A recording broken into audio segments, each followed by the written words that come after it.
Now this is how you can stop workouts from pausing on your Apple Watch. Let's get into it.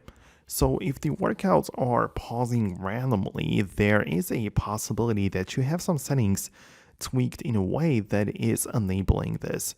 So I want you to just grab the iPhone, which is paired to your Apple Watch, and open up the Watch application. And once you get in here, then scroll through the selection of like apps and find the workouts. So if you get in here, you have some options to pick from and tweak and everything, right? And you can find the auto pause.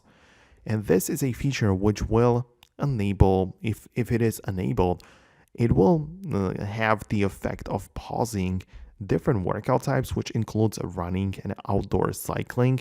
And as you can see in the little description there, it basically means that the Apple Watch can automatically pause certain workouts when you stop moving and resume when you start again. So if you don't want this to be interfering with you, just, turn it off in here entirely, right?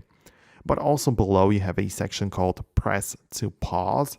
And this, even though it is requiring a manual gesture, but the press to pause means that you can press the digital crown as well as the side button at the same time.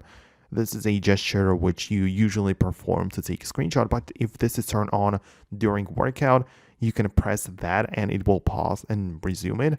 So it is possible that you have done that, or perhaps even accidentally you press it and it just pauses your workout. So that is possibility as well.